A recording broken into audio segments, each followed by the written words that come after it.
शुभ हो आपका। बहुत अच्छा।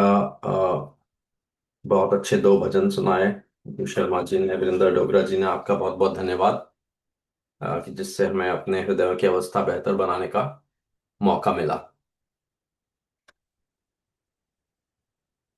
तो आज की साधना का विषय जो आया वो था किसकी सुनूं।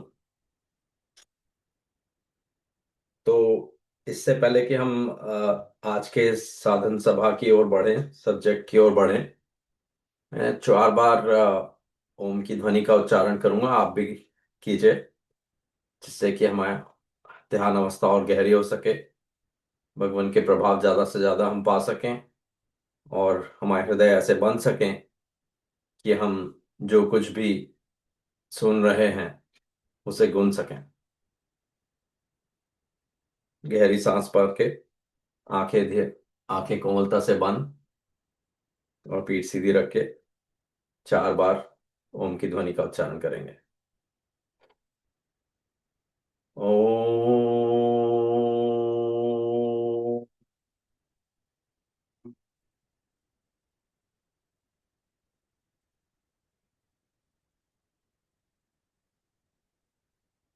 ओ।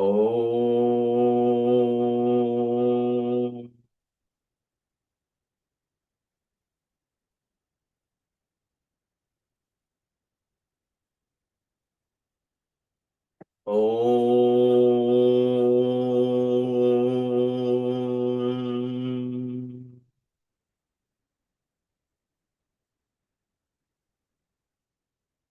ओ।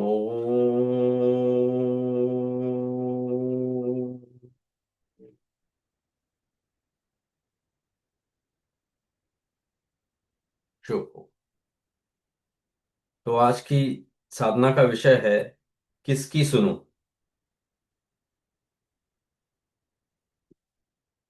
तो पहले तो बात यहां से शुरू करें कि नेचर ने, भगवान ने हमें 2 आंख दिए हैं, 2 कान दिए हैं, जबान एक ही दी है, ताकि हम ज्यादा से ज्यादा ऑब्जर्व करें, सुने, बोले कम।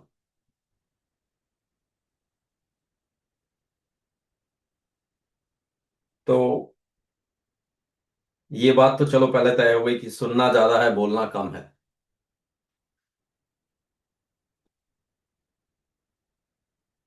तो जब ये बात तय हो गई कि सुनना ज्यादा है, तब ये प्रश्न खड़ा होता है कि हम किसकी सुने। छोटे होते हैं तो थोड़ा इजी है, माँ बाप हैं, ज्यादातर बच्चे रिबेल नहीं करते, जो माँ बाप बोले वही सुनते हैं और अच्छे बच्चे बन करके जो जैसा बोला जाए वैसा करते हैं। जिंदगी अच्छी निकलती है, बचपन अच्छा निकलता है। तो किसकी सुने में सबसे पहले तो माँ बाप सर्वप्रथम, सर्वश्रेष्ठ, हम लोगों का जो जरिया है, क्लोजेस्ट जो हम होना चाहिए, जहाँ जिस तरफ की ओर हमको जाना चाहिए, जैसे हमको बीज मिले हैं, जैसे हमको स्पिरिचुअल कैपिटल मिला है, उसको आगे बढ़ाने का जो जरिया है, हमारे माँ और हमारे बाप, माता जी और पिताजी की जो दो जीन्स की जो जीनियोलॉजी से जो पेड़ है, रिवर्स ट्री, जिसने हमको इस धरती पे लाया, सबसे पहले उनको सुनना हमारे लिए बहुत जरूरी है। और उसके आगे चले, बच्चा थोड़ा बड़ा होता है तो उसकी लाइफ में कई गुरु आते हैं, कई शिक्षक आते हैं। और शिक्षक ज्यादातर अच्छे होते हैं, कुछ बहुत अच्छे होते हैं। तो अपने आप ही बच्चा स्कूल में जाता है, सीखना चालू करता है, सुनना चालू करता है और ध्यान जहां से अच्छा ज्ञान मिल रहा हो, जहां से जिसको जैसे सूरज जिससे जिससे तालमेल बैठता हो, वैसी शिक्षा हम ग्रहण करने लगते हैं और एक तरफ की ओर चलने लगते हैं सुन करके। तो कई शिक्षक ऐसे होते हैं जो कि अभी भी मेरे को जैसे याद है अपने हाई स्कूल में की बात। केमिस्ट्री बड़ा बोरिंग सब्जेक्ट हुआ करता था। ज्यादातर लोग रट रट करके कि ये सिर्फ रटना है, रट करके पास हो जाना है, ऐसे पढ़ाया करते थे। मगर हमारे भोपाल में कैंपियन स्कूल में ओझा सर करके थे,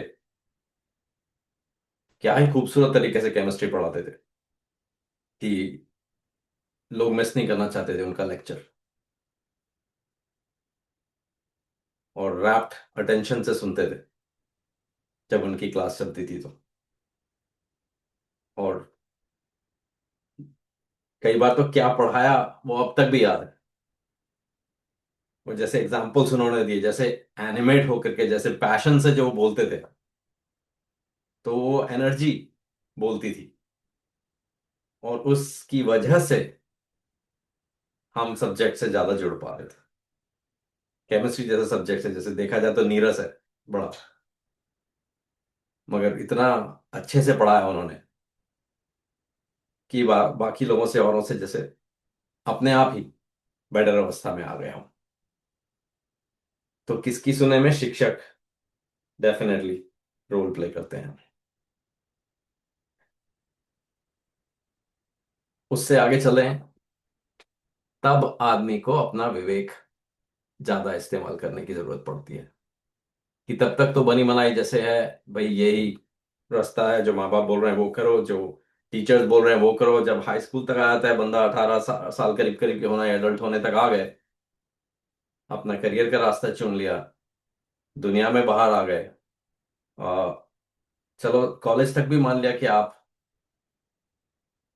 टीचर्स की ही सुन रहे हैं, जबकि ज्यादातर लोग सिर्फ टीचर्स की नहीं सुनते।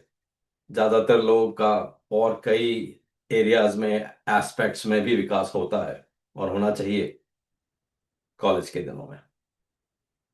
तो अब हमारी अपनी क्यूरियोसिटीज जागने लगती हैं, जिज्ञासा जागने लगती हैं, हार्मोन सेटल हो जाते हैं थोड़ा, 21 आते आते। तब आदमी को अपने से थोड़ा ज्यादा, थोड़ा सा बड़ा पर्सपेक्टिव में देखने की एक जरूरत पड़ती है, दूसरी जरूरत पड़नी चाहिए। तो जब इंसान को ये रियलाइज होने लगता है कि भाई इससे आगे क्या, अब क्या, जो बेसिक जो अपना ढर्रा रहा है, जो स्क्रिप्ट है हमारी जिंदगी, देखिए ज्यादातर लोगों की हमारी जिंदगी बहुत स्क्रिप्टेड चलती है।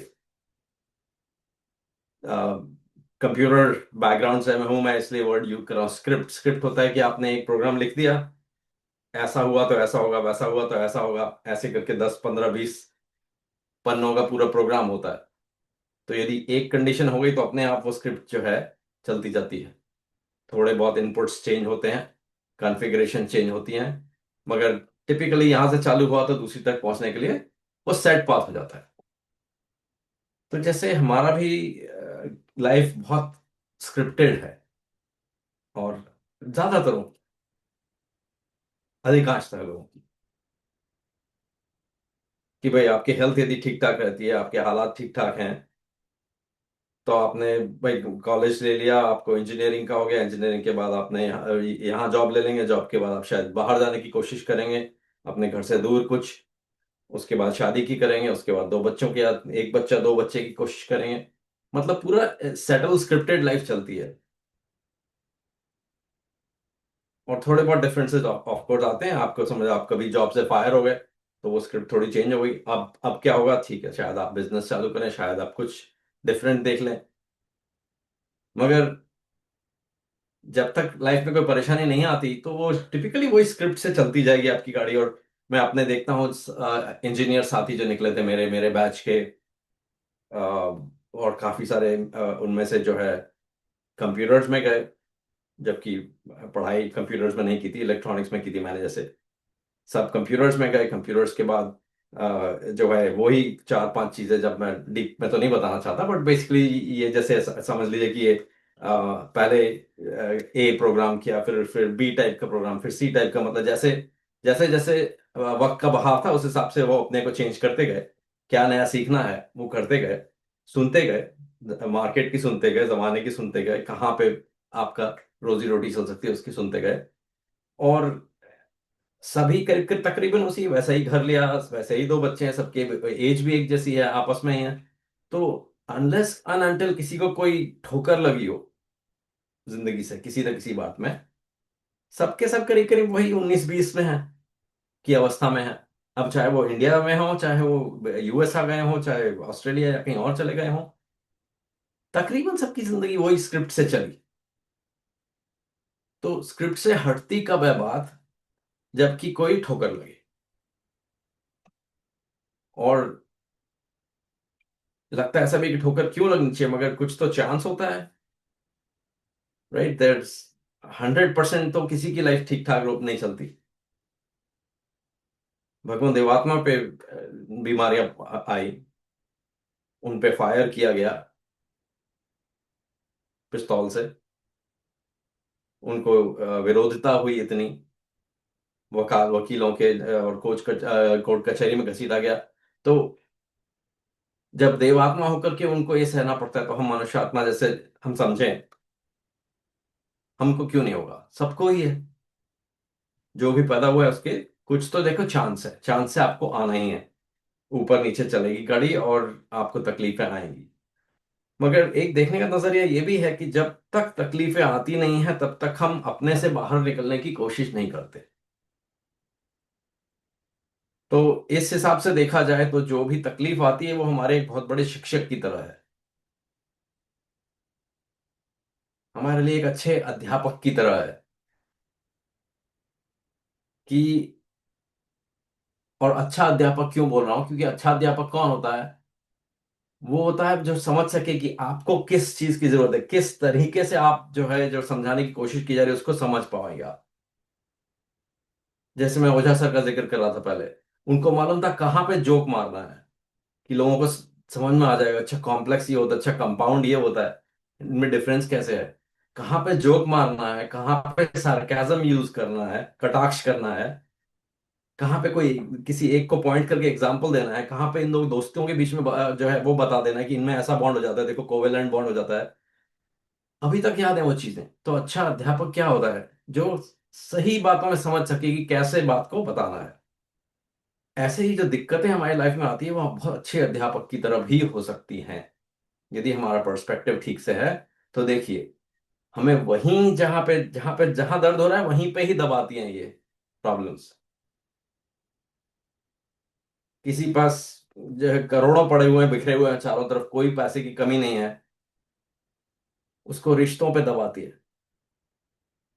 अपने बच्चे उनसे समझो रूठ जाते हैं या बात नहीं करते हैं, कहाँ पे वहीं चुभ रही है बात की, सब कुछ है मेरे पास, सब कुछ खरीद सकता हूं, मगर अपने बच्चे का प्यार नहीं खरीद सकता। कुछ को जॉब की तकलीफ आती है कि सारा टाइम सिर्फ जॉब जॉब जॉब के पीछे लगे रहते थे दुनिया को भूल करके।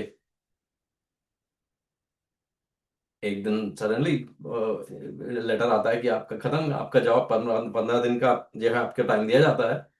उसके बाद ना आप अपने रास्ते, हम अपने रास्ते। वही एग्जैक्ट पॉइंट पे दबाया गया जहां पे इंसान जैसे अपनी पूरी आइडेंटिटी बना लेता है ना। किसी से पूछे आप कौन हैं, क्या हैं आप क्या करते हैं, जो कॉमन क्वेश्चंस होते हैं पार्टी में, जहाँ आप किसी से लोग मिलें, आप कैसे हैं, आप जरा भी जानने की कोशिश करें तो ये जानने करते भाई आप करते क्या हो। तो कोई कहा मैं इंजीनियर हूँ, मैं डॉक्टर हूँ, मैं कंप्यूटर में हूँ भैया, मैं इधर है मेरी दुकान है। और वो क्योंकि वही हमारी आइडेंटिटी है। क्योंकि हम सुनते गए, किसकी सुने, हम सुनते गए, स्क्रिप्ट से गाड़ी चलती गई हमारी।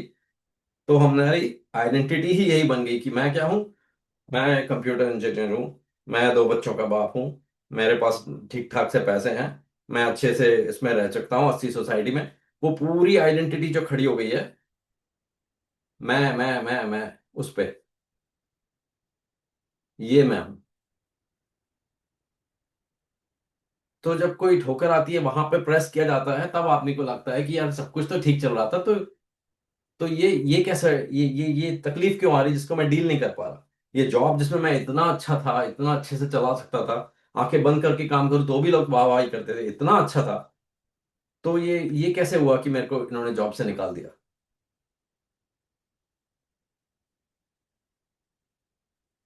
तब आदमी का दिमाग चमकता है, कुछ कुछ दिमाग खुलता है।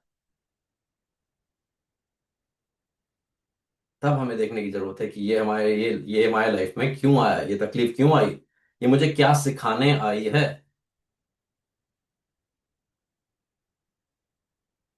मेरी वाइफ चित्र बड़े बहुत अच्छा दिलो दिमाग रखती है। कई बार बोलती है वो कि हमें सही क्वेश्चंस पूछने की बहुत जरूरत है। कई बार हम प्रश्न ही गलत पूछते हैं।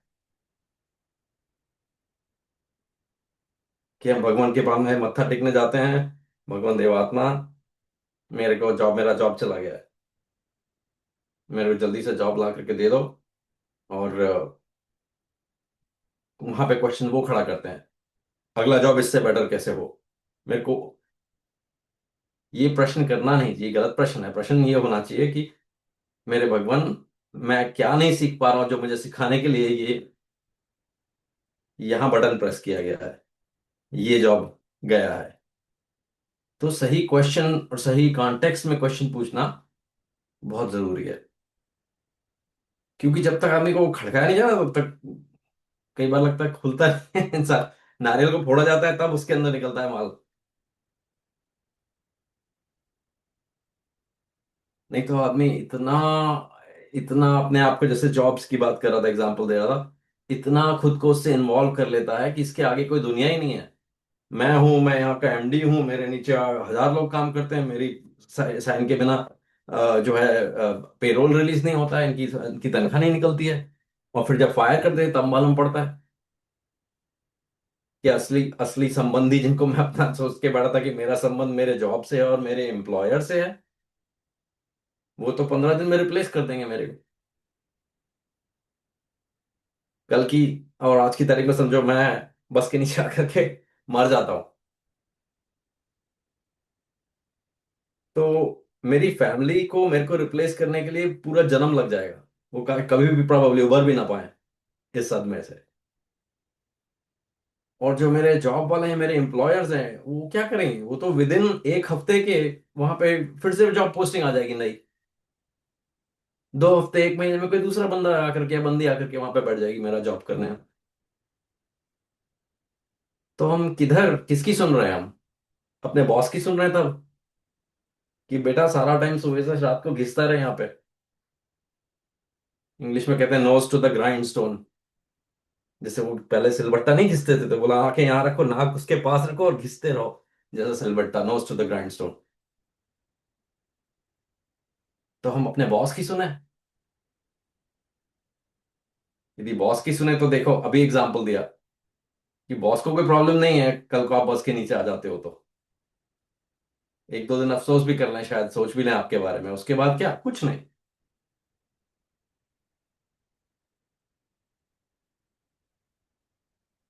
किससे सवाल पूछना है और क्या सवाल पूछना है, ये भी बड़ा जरूरी होता है। एक बंदे ने पूछा दूसरे बंदे से कि भाई आदमी गुजर जाता है तो उसके बाद क्या होता है, आप क्या करते हो।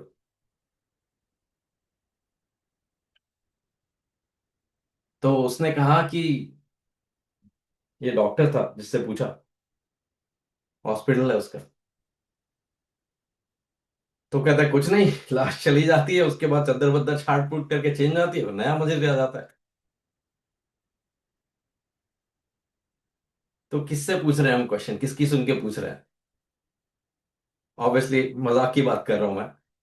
कोई डॉक्टर ये कहेगा नहीं अपने हॉस्पिटल के बारे में कि मरने के बाद क्या होता है, वो ये नहीं कहेगा कि हम बेड साफ करके कहते हैं अभी अगले मरीज की तैयारी करो।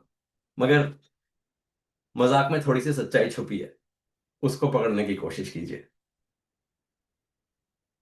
कि हम किसकी सुन रहे हैं। तो यदि समझ में आया कि तकलीफें आई हैं लाइफ में, और हमने क्वेश्चन सही पूछा है कि मेरी लाइफ में ये तकलीफ क्यों आई है और क्या सिखाने आई है। ये भी बड़ा जरूरी है कि क्या सिखाने आई है। क्योंकि जैसे मैं अपना अपना जिक्र करूं, अपने लाइफ में कई प्रॉब्लम्स आई मेरे, कई। और प्रॉब्लम्स क्या है, बार बार आई, वही वही प्रॉब्लम बार बार आ रही थी, बार बार आ रही थी। 15 साल से एक के बाद एक, 3 4 साल निकल जाए फिर वही प्रॉब्लम पे आके खड़ा हो जाऊं। प्रोफेशनल की बात कर रहा हूँ, अपने जॉब की बात कर रहा हूँ। पर 4 5 साल, हर 3 से 5 साल के बीच में फिर से वही। फिर एंड ऑब्वियसली बहुत सारे लोगों से बातें की, थेरेपिस्ट से बातें की, डॉक्टर से बातें की, अच्छे हीलर से बातें की, उनकी सुनी। तब नतीजा ये निकला कि जैसे इंजीनियरिंग में आदमी, बच्चा फेल हो जाता है तो क्या सप्लीमेंट्री में फिर से बैठना पड़ता है। मेरे साथ हुआ है। मस्ती मारी, ऐश की, फेल हो गए, सप्लीमेंट्री में बैठो। सब लोग समर में घर चले जाते थे, हमको 3 2 हफ्ते एक्स्ट्रा रह करके पढ़ करके परीक्षा देनी पड़ती थी। और मजे की बात यह है, हमारे साथ कुछ ऐसे थे जो कि बार बार सप्लीमेंट्री देके पास नहीं होते थे, पूरा साल पीछे हो जाते थे, पूरा 2 साल पीछे हो जाते थे। एक बंदा तो था, वो उसके बच्चे हो गए थे। हम लोग कॉलेज में थे ऑब्वियसली, कितने साल के रहे होंगे, 20 21 साल के। और ये कुंवर साहब के शादी हो चुकी थी, 2 बच्चे थे। मगर उनसे वो पास नहीं होता था, वो फेल ही होते रहते हर साल। उनको भी मालूम था, टीचर्स को भी मालूम था ये गाड़ी चल रही है, लेकिन पास, पास समझो कुछ तो होते हैं जो कि कंपैशन में पास कर देते हैं कि हटाओ यहां से निकालो। मगर लाइफ ऐसी नहीं है। तो मेरे लाइफ में वही क्वेश्चन बार बार आ रहा था, वही बार बार आ रहा था पेपर। और मैं रियलाइज ये नहीं कर पा रहा था कि मैं ये सीखने की कोशिश नहीं कर रहा हूँ कि ये मेरे को क्या सिखाने आई है, ये प्रॉब्लम। और क्यों आ रही है ये प्रॉब्लम बार बार। मैं सीखने का उस फ्रेम में आप रखना ही नहीं चाहते ना किसी चीज को। तो बड़ा मुश्किल होता है समझ पाना बात को। ये लास्ट टाइम भी मैं जिक्र कर रहा था कि कोई, आप आपसे कहा जाए कि आप भाई एक जगह खड़े हैं और कोई पीछे से आकर के आपको जोर से धक्का मार करके नीचे गिरा देता है, आपके ऊपर चढ़ जाता है, तो आपका क्या रिएक्शन होगा। अब इसमें ये तो घटना हुई। अब उसका फ्रेम देखता है।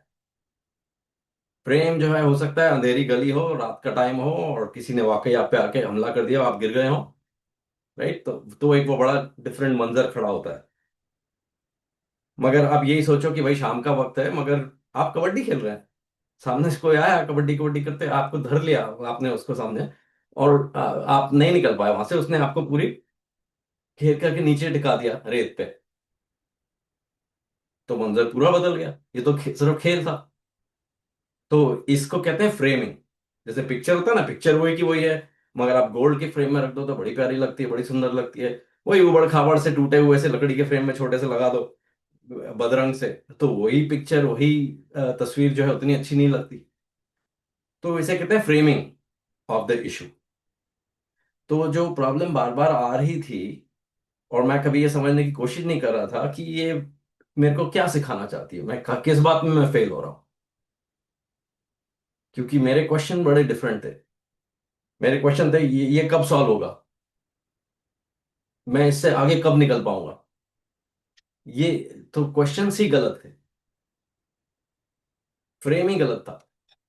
तो फ्रेम गलत था तो नतीजे भी गलत निकल रहे थे। सही क्वेश्चन नहीं पूछा था तो आंसर सही नहीं मिल रहे थे। और किसकी सुने पे बात चल रही थी, तो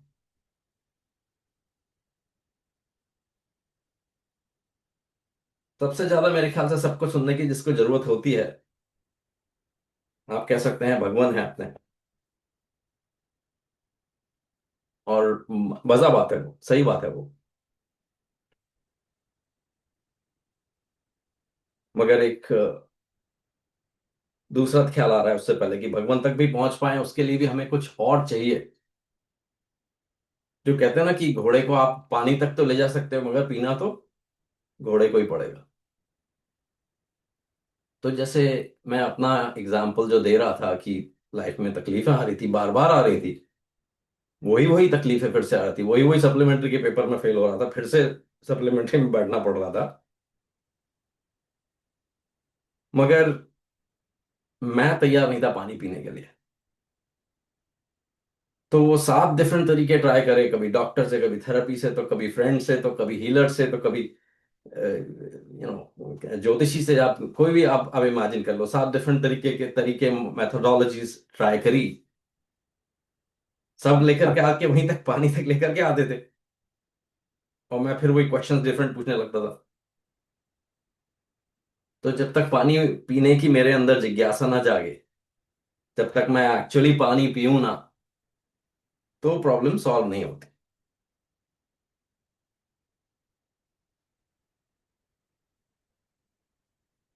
जैसे वो अंदर से आना चाहिए बात। और वो अंदर से निकले जब तक आपको ये जिज्ञासा, उसके लिए आपको एक बड़ी, बहुत इंपॉर्टेंट चीज की जरूरत है। और वो इंपॉर्टेंट चीज जो है इस दुनिया में सबसे कीमती चीज है। तो किसी से पूछा जाए भाई कि लाइफ में सबसे ज्यादा कीमती चीज क्या है, तो कीमती चीज टिपिकली क्या होती है? जैसे लोग कहते हैं सोना है, चांदी है, जवाहरात हैं, जायदाद है। तो ये कीमती क्यों है? पेड़ के पत्ते क्यों नहीं कीमती हैं, आप बताइए। सोने में क्या खास है? तो सोने में खास बात यह है कि वो लिमिटेड क्वांटिटी में है दुनिया में। आप सारी दुनिया का सोना निकाल लेंगे तो भी वो इनफ नहीं है कि सब में बंट सके। तो चूंकि वो लिमिटेड है, इसीलिए उसकी वैल्यू ज्यादा है। और इसीलिए पेड़ के पौधों पे जो पत्ते निकल रहे हैं बेशकीमती हैं, फॉर श्योर। मगर पैसे या धन के हिसाब से देखें तो उसकी वैल्यू उतनी नहीं बनती, क्योंकि हर तरफ है, बहुत सारे हैं और नए निकलते जाते हैं। लिमिटेड नहीं है वो, ऑलमोस्ट अनलिमिटेड है। तो सोना, चांदी, हीरे जवाहरात, जायदाद से भी ज्यादा कीमती चीज क्या है? तो उससे सबसे ज्यादा कीमती चीज मेरे ख्याल से है वक्त। और इस बात पे शायद पहले भी हम लोग चर्चा कर चुके हैं, बात कर चुके हैं कि वक्त जो है कीमती इसलिए है कि सबके पास वही 24 घंटे हैं।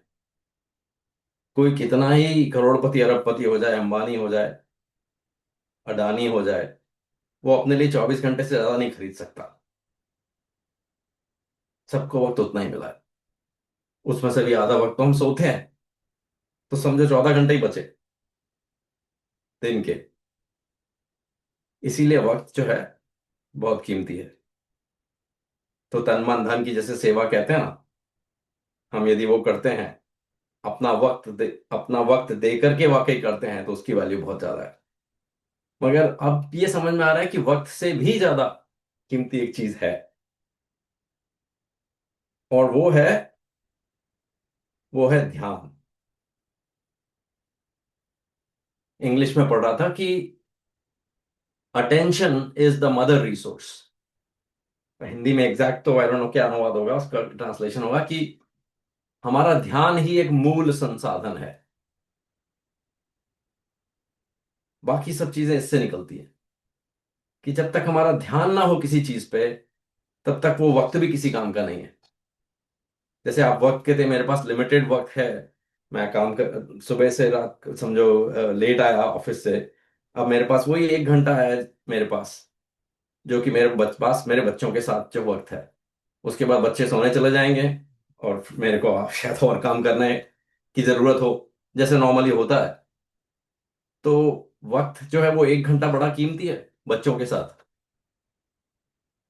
मगर ये रियलाइज करने के बाद भी, उस 1 घंटे में भी यदि आपका ध्यान आपके बच्चों के साथ नहीं है, तो वो 1 घंटा भी व्यर्थ है। वो छोटी सी बच्ची आपके बोलती, दादी डैडी मेरे साथ खेलने चलो, उसी टाइम आपको फोन पे टिंग टिंग टिंग बजता है, व्हाट्सएप पे कुछ ज्ञान आ गया, या कोई आपके दोस्त ने टेक्स्ट कर दिया, या आपके बॉस ने जिसकी आप सुन रहे हैं अभी तक, उनका फोन आ गया।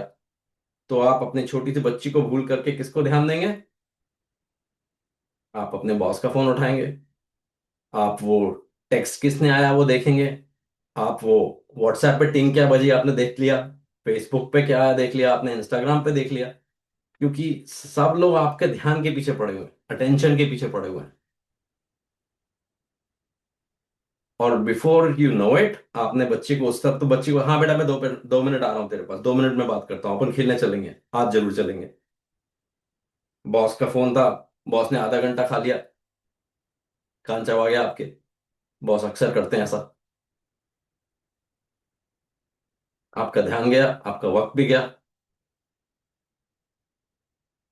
और बॉस तो चलो एक एक्सट्रीम एग्जांपल है, हो सकता है कि कुछ जरूरत भी हो, बॉस की सुननी चाहिए, मैं ये तो नहीं कह रहा हूँ कि भाई बॉस की सुनना ही बंद कर दो बिल्कुल। मगर आपने व्हाट्सएप पे कुछ आया था, आपने वो एक बार देख लिया, उसके बाद बोला चलो मैं यहाँ स्क्रॉल कर लूँ, वो उसको देख लूँ, इस पे ये ग्रुप भी चेक कर लूँ, वो ग्रुप भी चेक कर लूँ। इतना एडिक्टिव एटमॉस्फेयर बना के रखा हुआ है इन लोगों ने, ऐप्स ने, सबने।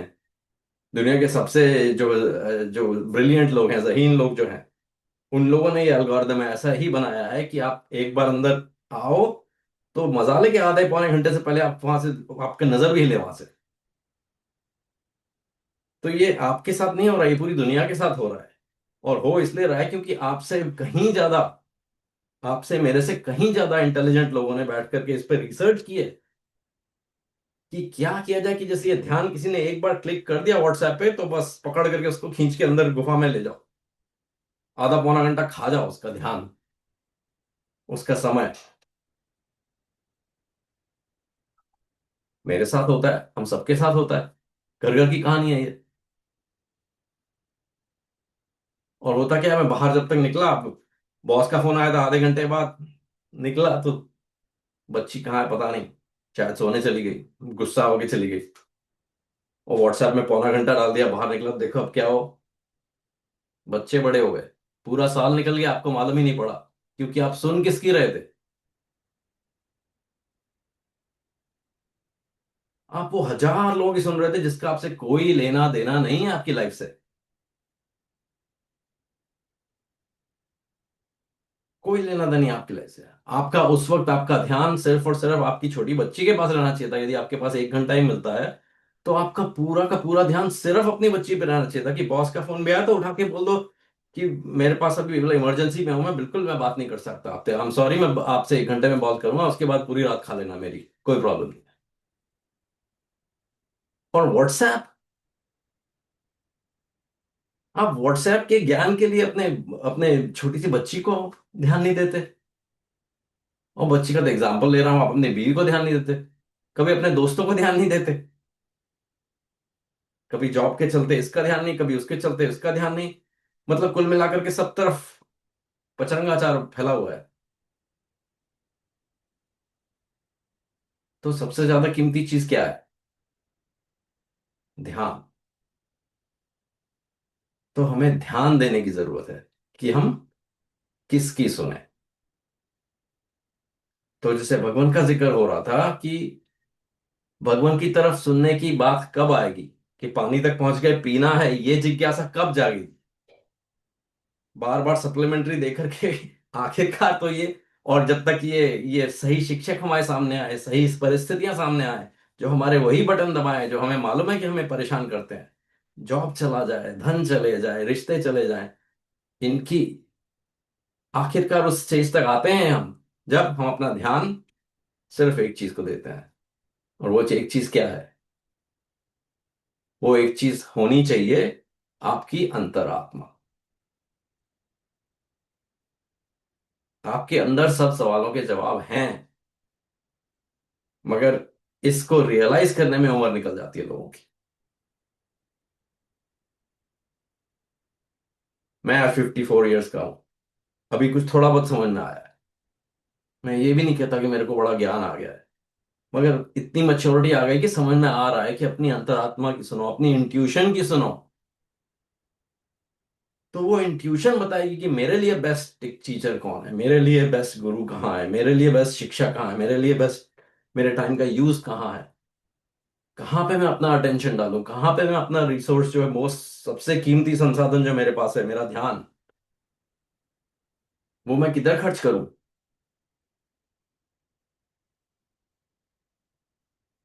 और पानी पिए तो फिर रियलाइज होता है भगवान देवात्मा के दर पे आए। भगवान ने क्या कहा? आत्मा मुख्य है, शरीर गौण है। और हम क्या करते हैं? शरीर की सेरी में जिंदगी बत बिता डाली।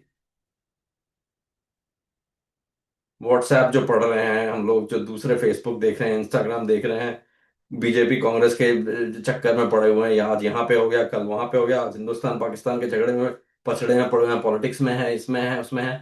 इन सब बातों से किसका, ये सब शरीर से लेना देना है, इनका आत्मा से लेना देना बहुत कम है।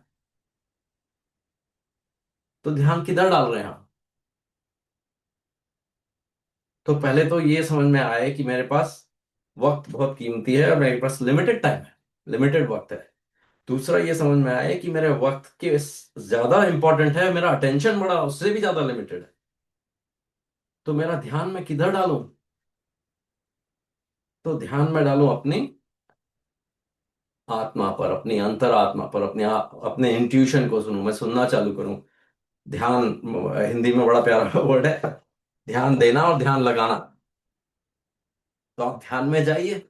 मैं ध्यान में गया था कि ये सप्लीमेंट्री में बार बार क्यों फेल हो रहा हूं मैं। तो जब सही क्वेश्चन पूछना चालू किया अपनी ही अंतरात्मा से ध्यान लगाकर, तो मुझे आंसर्स मिलने शुरू हो गए। और खैर मैं बड़ी डिटेल में तो गया नहीं, मेरे जो प्रॉब्लम्स थे इसके उसके, मगर आंसर बड़ा सिंपल सा था मेरा, जो था कि विश्वास रखो, हैव फेथ, कि तुम्हारे विश्वास से बड़ा तुम्हारा डर नहीं हो सकता।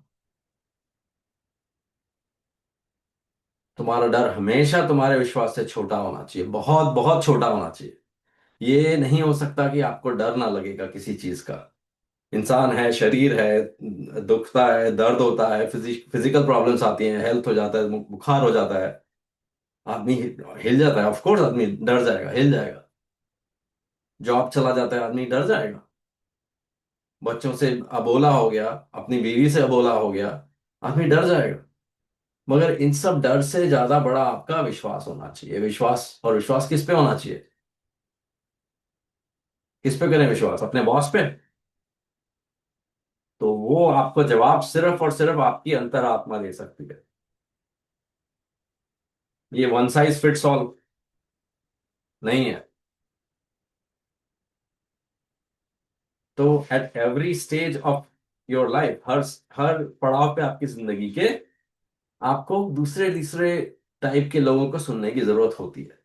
हाँ, मगर ये पक्का है, यदि हम सारा टाइम, जब से हम अपनी अंतरात्मा डेवलप होती है, बच्चों से बात जो समझ में आता है कि मैं हूं और मेरी अंतरात्मा है और मेरा विवेक है, उसकी सुनना चालू करें, तो वो सारी जिंदगी हमको मस्त गाइड कर सकता है, बिल्कुल फर्स्ट क्लास गाइड कर सकता है, जहां पे मेरे को जाना था, जिसके लिए मैंने जन्म लिया, जो भी मेरे को इस लाइफ से निकालना है, जो भी मेरे को आत्मिक पूंजी मिली है, जो जो मेरे को गोल्स, मेरे को इस एक लिमिटेड बड़ी यूनिक ह्यूमन लाइफ में जो अकाम्प्लिश करना है मुझे, जो मेरे से निकलना है, इस शरीर से, इस आत्मा से, इस जीवन से, यदि मैं अपने विवेक की सुनता रहूं, अपनी अंतरात्मा की सुनता रहूं, ध्यान देता रहूं, तो वो हमेशा सही गाइड करती चलेगी मेरे को, कि इस वक्त पे बॉस की सुन लो वरना जॉब चला जाएगा।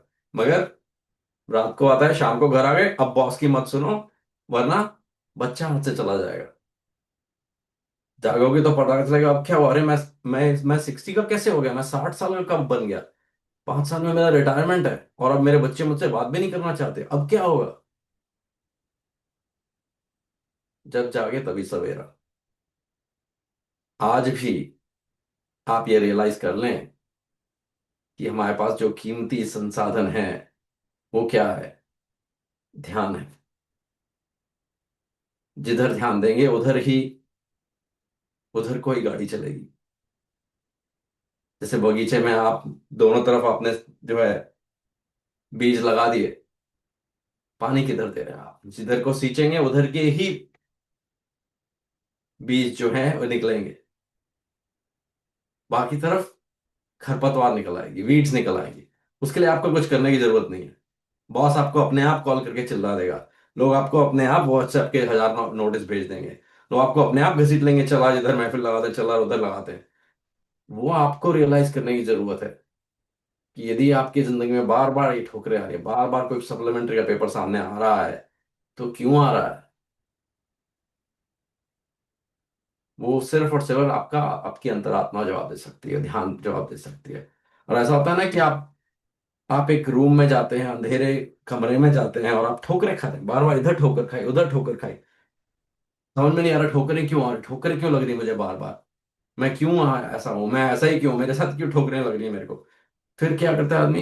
अंधेरा है, इसीलिए ठोकरें और खा रहा हूं मैं। तब आप क्या करते हैं? एक दिया जलाते हैं। दिया जलाते हैं तो आपको मालूम पड़ता है कि आप क्या है। आप एक रूम आप एक रूम में हैं जिसमें चारों तरफ खजाने भरे हुए हैं। जिसको आप लग रहा है जिससे ठोकर खाई मैंने, वो तो इतना बड़ा संदूक था जिसमें कि न जाने क्या क्या संसाधन है जिसकी आपको जरूरत थी। खजानों से भरा हुआ रूम है हमारा, अंधेरा है। अंधेरा हटाने की जरूरत है, वो दिया जलाने की जरूरत है। वो दिया क्या है? वो दिया है आपका अटेंशन, वो दिया है आपका ध्यान। जब तक आप ध्यान ना लगाएंगे, जब तक आप ध्यान नहीं लगाएंगे उस बात पे, पूरी जिंदगी आपकी ऐसे ही आंखें बंद करके या बिना आंखें बंद करके भी समझिए कि अंधेरी कोठरी में आप ठोकरे खाते हुए निकल रहे हैं। आपको लगता है निकल तो जाता हूँ, ठीक है, सुबह फिर थोड़ा सा उजाला दिख जाता है, फिर अपना काम में लग गया, अपने रोजी रोटी भी उसमें लग गया, सुबह से रात हो गई। फिर ये ठोकरें आप खा रहे हैं अंधेरे में। आप सिर्फ अपने अंदर जाएं, अंतरात्मा को टटोलें, भगवान से रिश्ता जोड़ें। आपकी अंतरात्मा अपने आप आपको उस गुरु के पास ले जाएगी जो आपको इस दर पे लाई है, जो सुबह 5:30 बजे उठ करके आपको कहती है कि ये यहाँ पे सुनो, इससे कुछ मिल रहा है। तो आपका शुक्रिया है, आप वाकई सत्संग में हैं, अच्छे लोगों के संग में हैं।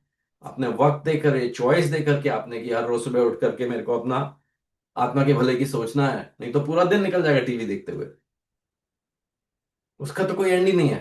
पूरा पूरा पूरी शाम निकल जाएगी व्हाट्सएप में, एक एक ग्रुप से चालू किया और पता चला 15 ग्रुप पढ़ते गए, पूरा घंटा वो गुम हो गया। उसकी तो कोई कमी नहीं है, खरपतवार की तो कमी है ही नहीं दुनिया में।